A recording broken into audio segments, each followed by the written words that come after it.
ஐயனார் கதைகள் பாட ஐயனார் கதைகள் பாட அறியாமாறு முடிவா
சரஸ்வதியும் கொள்ளுகிறந்தா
தேவர்கள் மூவர்கள் அமரர்கள் அசுரர்கள் அன்பர்கள் பக்தர்கள் எல்லோரும் கைலாசத்தில் குடியிருக்கிறாங்க.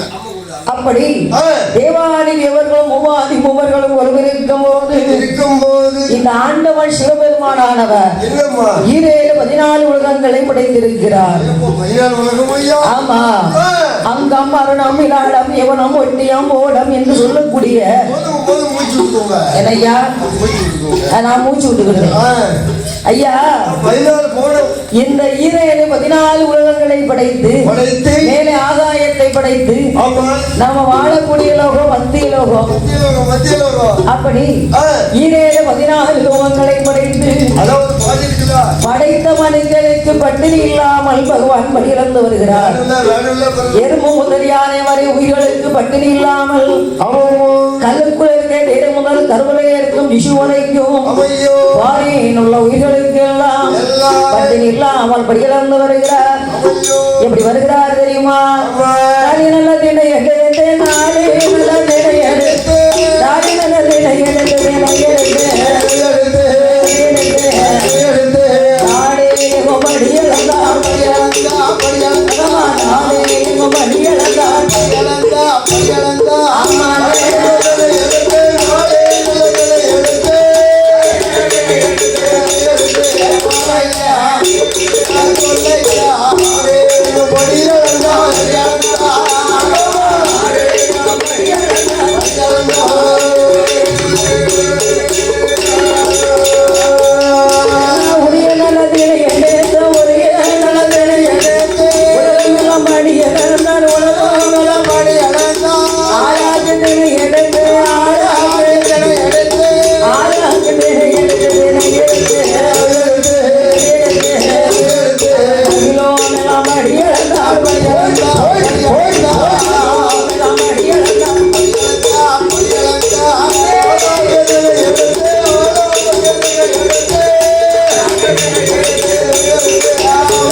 சிவபெருமான் சங்கரன் சதாசிவன் கரிகால நீலகண்டன் நன்னியுண்ட சிவபெருமான்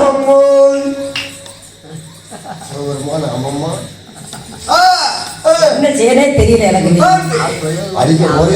ஆமா, அதாவது ஆண்டவன் சிவபெருமான் ஆனவர் ஈரேழு 14 உலகத்தில் படியிழந்த பரமசிவமானவர் ஒரு பாதாள உலகத்தை படைத்தார். அந்த பாதாள உலகம் என்பது நம்ம வாழக்கூடிய பூமிக்கு கீழே இருக்கக்கூடிய பாதாள லோகம். அதனை முதலை சுடலை என்று சொல்லக்கூடிய நம்ம வாழக்கூடிய லோகம் மத்திய லோகம். பூமிக்கு கீழே இருக்கிற லோகம் வந்து பாதாள லோகம். அதுல வந்து பாருங்க, தலையில கொம்பு முளைச்சு பின்னாடி வாழை முளைச்ச மனுஷங்க இருப்பாங்க. இருக்காங்க. ஆமா, ஏட்டி முடி பையில கொம்பு வச்சு குத்த வச்சுவா, வாழை வச்சு அடிக்க வச்சுவா. மறந்துட்டான் அவன் எந்த லோகத்துல இருக்கான்னு பாதாள உலகத்துல ஆகாயம் மேலே பாதாளம் கீழே ஆனந்த உலகம் நடுவினிலே பண்ணாட ஐயா. அவன் வந்து இப்போ ஒரு ஆளா இல்ல, 2 ஆளா இருக்கான். ஆமா, வில்லு படிக்க வந்தா வில்லு பாட்டு படி, சினிமா பாட்டு படிச்சா நாக்க வெட்டி போடுவேன். அப்படியாக இருக்கும் போது பாதாள லோகத்தில் யாரெல்லாம் ஆண்டு வருகிறார் தெரியுமா? பாதாள லோகத்தில்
சீரோடும் சிறப்போடுமாக ஆண்டு வருகிறார்கள்.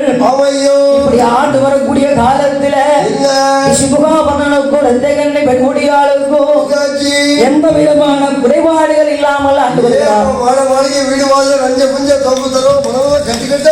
ஆமா, அண்ணாயி வீட்டுல நீ என்னைக்குன்னு என் வீட்டுல வந்து பார்த்த எங்க வீட்டுல அல்மாரே இல்லையே. இருக்கு, எப்போ வந்து பார்த்தேன் அவ்வளவு இடமா வச்சிருக்கேன். பொத்து பொத்துன்னு கீழே விழுந்ததுன்னா நான் ஏன் ஊரூரா உள்ளடிக்க போறேன்.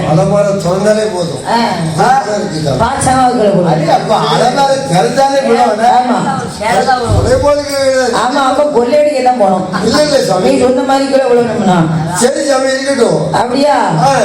பணம் இருந்தா யாராவது வேலைக்கு போவாங்களா? வேலைக்கு போகாம சாப்பிட முடியும். அதான் சொல்றேன், பணம் இருந்தா நான் விளையாடிக்க போக மாட்டேன். இல்ல சாமி, உழைப்பு வேணும். ஏன்னா இன்னைக்கு நான் வந்து பாருங்க, ஆஸ்பத்திரி 4 ஆஸ்பத்திரியில ஊசி விட்டு வந்திருக்கேன்.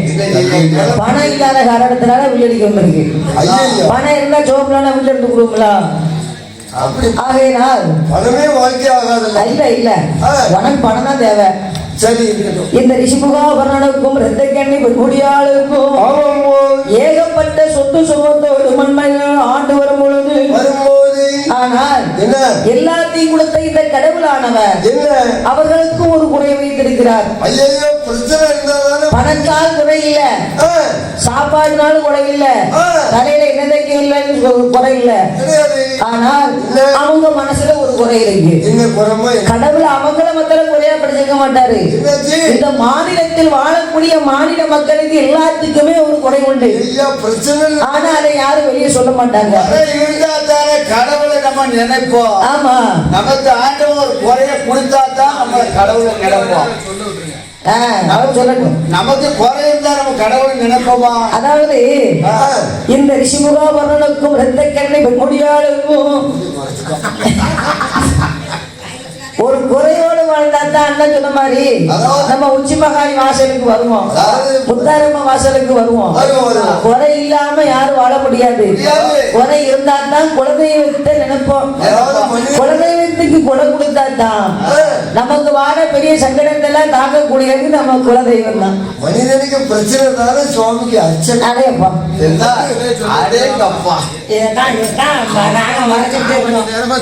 இதைத்தான் சொல்லுவா, அவனை சொல்ல விடக்கூடாதுன்னு நாங்க மறைச்சுக்கிட்டோம்.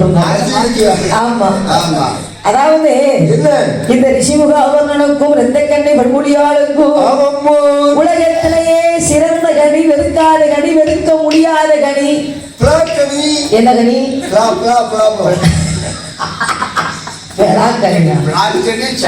அதாவது பலாப்பழம் எல்லாரும் சாப்பிடுவாங்க, வேண்டாம் இல்ல இருக்கும். 10 நிமிஷத்துல நாரி போகும். ஏற்கனவே இப்ப சீசன் சாயம் எங்க முதல்ல ஒரு ஆமா தாளாம்பூ மாதிரி 10 வீட்டுக்கு மணக்கும். நல்ல பழம், அதை பத்தி ஒண்ணும் இல்ல. எல்லாருமே அதை வெறுத்துருவாங்க. வெறுக்காத கனி என்ன கனி? கமலா அரஞ்சியா? எப்ப பார்த்தாலும் கமலா இருக்கான். ஆமா, என்ன வெறுக்காத கனி, வெறுக்க முடியாத கனி. ஆனா மடியில விளையாடுறது பாத்தீங்களா? அண்ணா விளையாடுறது பாருங்க ஐயா. மடியில யாரு உட்காந்துருக்கா? குழந்தை யாரு வேண்டாம்னு சொல்லுவாங்க. பிள்ளையை வெறுக்காத கனியானா வெறுக்காத கனிங்க. குழு குழுன்னு மூக்கோட இருந்தாலும் சரி, ஆய் கழுவாம இருந்தாலும் சரி, ஆனா அந்த பிள்ளை யாரும் வெறுக்க மாட்டாங்க. உலகத்துல வெறுக்காத கனி ஒரு கனி இருக்குன்னு சொன்னா அது பிள்ளை கனி மட்டும்தான். யாராலையும் பிள்ளைய வேண்டாம்னு சொல்ல முடியாது. எல்லா செல்வத்தையும் கொடுத்த இந்த கடவுளானவர் ரிஷிமுகாவர்ணனுக்கும் இரத்த கண்ணை பெண்முடியாளுக்கும் ஒரே ஒரு குழந்தை பாக்கியம் கொடுக்கவில்லை. இரத்த கண்ணி பெண்ணானவள் அங்க என்ன சொல்கிறாள் தெரியுமா? ராஜமன்னா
கடவுளால் கிடைக்காத ஒரு குழந்தை இல்லை. குழந்தை இல்லாத கவலையினாலே நான் பெண்ணா பிறக்கலாமா, பூமியில வாழலாமா, மங்கையா பிறக்கலாமா, இந்த மாநிலத்தில் வாழலாமா என்று அழுது புலம்பும் போது ஆண்டவனுடைய அருள் இருந்தானா? எம்மா இரத்த கண்ணி, குழந்தை வந்து நமக்கு பிறக்கும். ஆண்டவன் அருள் இருந்தால் 60க்கு மேலே குழந்தை பிறக்கும் சொல்லி இருக்கிறாங்க. அதாவது வளர்க்கக்கூடிய நேரத்துல குழந்தையை கொடுத்தா தான் வளர்ந்து வலியமாக்கி பிள்ளைக்கு சொத்து பார்த்து சேமித்து வச்சு திருமணங்கள் முடித்து பேரங்கத்திய கண்ணால பார்க்க முடியும். ஆமா, மேடை வீட்டுக்கு இறங்கவங்கள பாருங்க. ஆமா, அப்படியாக இருக்கும் போது சில நேரம் விருதியத்து போய் உட்காந்துக்கிறாரு ஆமா என்னன்னு தெரியல சரியான செட்டு கூட போனாதானே சரியா இருக்கும் இருக்கும். என்ன? அவன் பொணலை வச்சு போட்டு குப்பரை படுக்க வச்சிருக்கான் கும்பல சண்டை அப்படி இருக்கும் யாரு ஐக்கோ அறிஞர் இப்ப காத்து அடிச்சிருக்கோம் சரி, சரி. அப்படியாக இருக்கும்போது ஆமாம்போ. இந்த ரிஷிமுகாபரனுக்கும் இரத்த கண்ணி பெண்குடியாளுக்கும் ஆமா குழந்தை ஒன்று இல்லாததினாலே ஆமையா இரத்த கண்ணி பெண்குடியாலும் ரிஷிமுகாபரணனும் ஆமா குழந்தை வந்து பிறப்பதற்கு அங்கே என்ன செய்தார்கள் தெரியுமா? ஆண்டவன் நினைக்க வேண்டும் ஆண்டவன் நினைக்க வேண்டும் அற்புதங்கள் செய்ய வேண்டும் பகவான் நினைக்க வேண்டும் பார்த்தவன் செய்ய வேண்டும் ரிஷிமுகாவர்ணன் கண்ணி பெண்குடியா அரையளவு தண்ணீர் பிள்ளை வந்து பிறப்பதற்கு அருவங்கள் செய்ய போற பகவான தானினை பகவான தானினை அவனை பார்த்தவன் செய்ய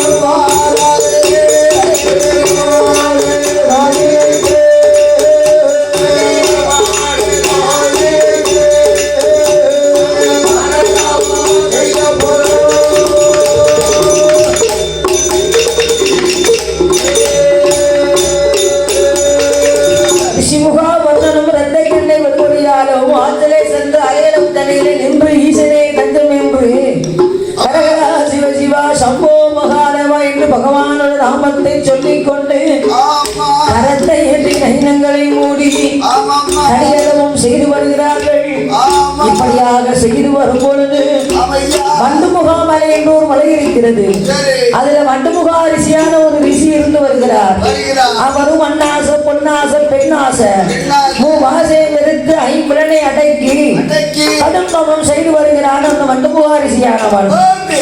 ஏன் அப்படி கடும் தவம் செய்கிறான்? எதற்காக? ஆண்டவன் இருக்கக்கூடிய சிம்மாசனத்தில் ஆமா, ஒரு- நாம 3.75 நாடுகளாவது இருந்து நினைக்க வேண்டும் என்று பேராசை கொண்டு ஆமா தவம் இருந்து வருகிறான் அந்த வண்டுமுகா ரிஷியானவன் ஆமா உடனே பகவான் அவனுடைய தவம் முற்று வைத்து விட்டுதானால் சரி கேட்ட வரத்தை நம்ம கொடுக்கணும் கொடுக்கணும். வேலை பார்த்தவனுக்கு கூலி கொடுக்கணும்ல டைம் கொடுக்கணும்ல. 6 மணிக்கு போய் வரப்பிச்சு விட்டு ஆ. 11:30 மணிக்கு வரப்ப விட்டு மேல வந்தா ஆமா 750 ரூபாய் சம்பளம் கொடுத்து ஆ. 50 ரூபாய் டீ குடிக்க கொடுத்தா தான் மறுநாள் வேலைக்கு வருவாங்க. அதான் பழைய காலம் இப்போ வரக்கூடிய சம்பளம் 1000 ரூபாய் ஆயிடுது. 1000 ரூபாய் இது உங்க ஊர்ல 1000 ரூபாய் ஆமா நம்ம ஊரு கிராமம் தானே. இப்படியே பொத்து கொண்டாடிக்காரு கண்டா அவரு காலையில 4 காலையில அவர் சம்பளம் அப்புறம் கொடுக்காட்டாமா கொடுக்கற சம்பளம் அப்படியே கொடுத்தாச்சு அப்புறம் 150 ரூபாய் சரி அப்படியே சம்பளம் கொடுத்தாச்சு. இந்த மேல சம்பளம் அப்படியே கொடுத்தாச்சா ஆமா சரிதான்.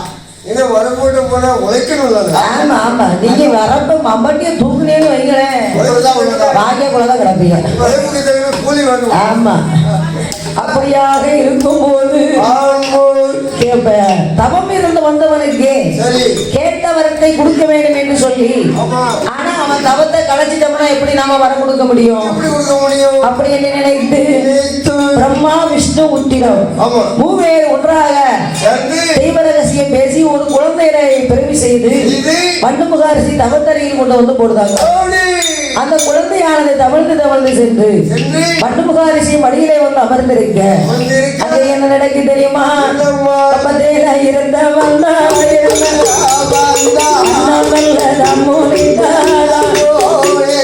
குழந்தையை தங்கள் மகந்து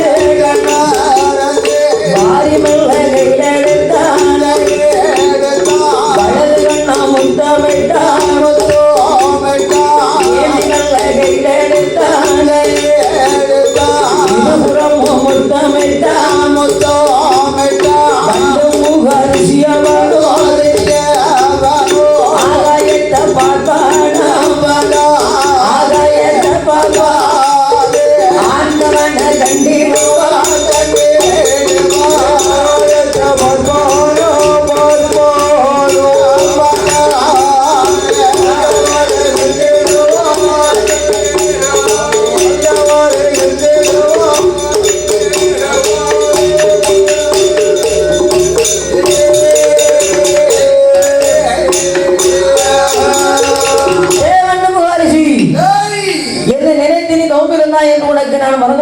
வந்தேன்.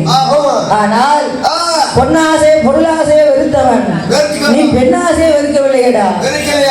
உன்னுடைய குழந்தை கையில வைத்துக் கொண்டு நீ 12 வருஷம் வருகிறாக தவம் இருந்து வந்ததினால ஏ கண்டமுகாரிஷி உன்னுடைய தவம் அறிவக்கடவுள் பிரிட்டிஷ் சாபத்தை அப்படி என்ன சாபத்தை கொடுத்தார். இது பகவான் என்ற வேலை என்று இந்த குழந்தை நமக்கு வேண்டாம் என்று அடே பாலகா அடே கிராதகா யார் உன்னைய பிறவி செய்தார்களோ அவர்களுக்கு நேர் விரோதியாக போகிறவாய் அப்படின்னு குழந்தைக்கு சாபத்தை கொடுத்து குழந்தை காலை இரண்டை பிடித்து ஆகாயத்திலே சுரட்டு மிகுகிறான். அந்த குழந்தையை ஆகாயத்திலே சுரண்டு வந்த குழந்தையானது எங்க வந்து விழுந்து தெரியுமா?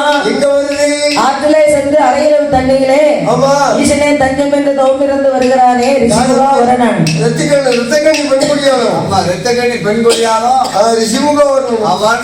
குழந்தை காட்டி தவறு இருக்காங்க.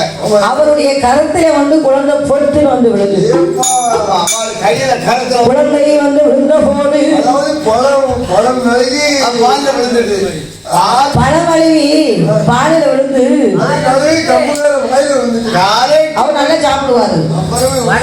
பாலும் பழமும் கொடுத்தா யார் வேண்டாம் சொல்லுவாங்க. சும்மா இருப்பான்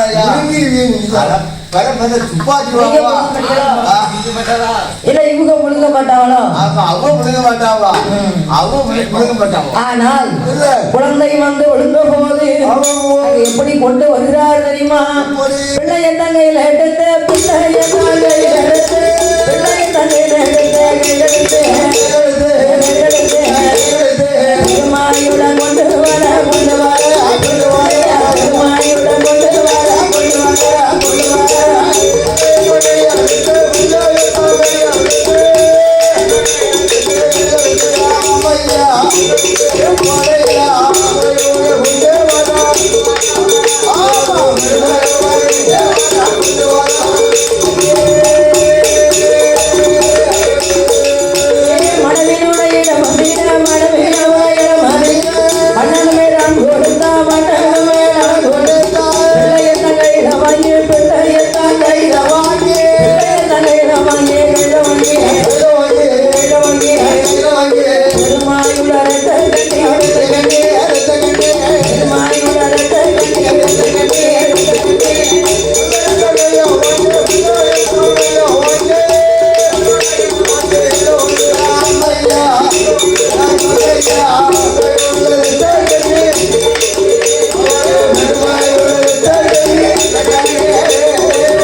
செல்லமாக வளர்த்து வருகிறார்கள்.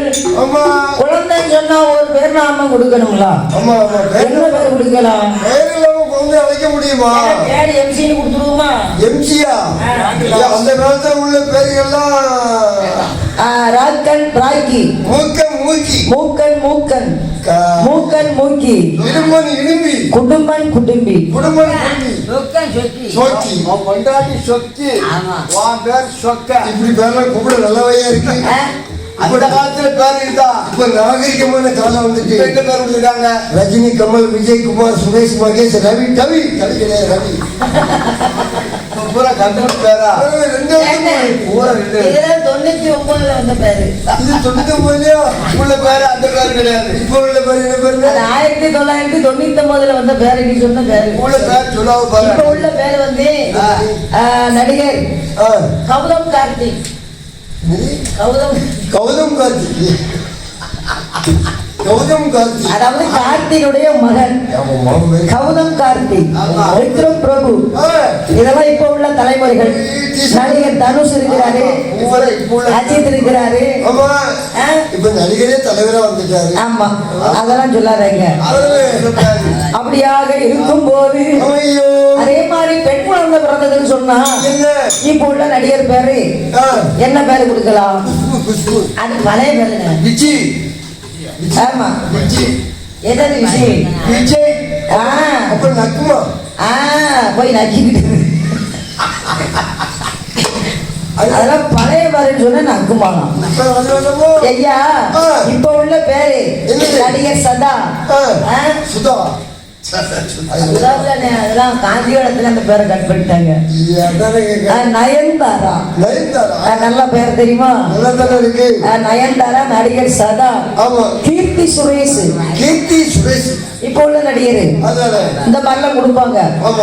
ஆனா என் கூட ஒரு தாத்தா ஒரு 10 வருஷத்துக்கு முன்ன கொடாடிக்க வந்தாரு. கொடாடிக்க வரை நான் அந்த பேரை சொன்னோடனே அவர் 3 பேரை சொல்லுவாரு. அதாவது லலிதா, ராகினி, பத்மினி பாரு. அப்போ அந்த லலிதா, பத்மினி, எரிதா இல்ல சில்க் சுமிதா. சரியா ஒரே தண்ணி வரல. அப்ப இந்த சில்க் சுமிதா அது பார்த்தா நீங்க தண்ணி குடிக்கணும். என்ன தண்ணி ஆகாதிய. பக்கத்துல கிடைக்கலையா? ஆனால் இந்த பாடகனுக்கு அப்படி எல்லாம் பேர்நாமங்கள் கொடுக்கவில்லை. எப்படி கொடுக்கிறாங்க தெரியுமா? எப்படி? வல்லமையோடு பிறந்த நாள் வல்லவன் என்றும், அரங்கல் கோலத்திலே வந்து ஆண் குழந்தையாக பிறந்த நாள் அரங்கன் என்றும், இரண்டையும் ஒன்றாக சேர்த்து வல்லரக்கன் என்று பேர்நாமத்தை சூட்டினார். வல்லரக்கன் என்று பேர்நாமத்தை சூட்டி மகன் வல்லரக்கனை அங்க எப்படி வளர்த்து வருகிறார் தெரியுமா? நல்ல ஒரு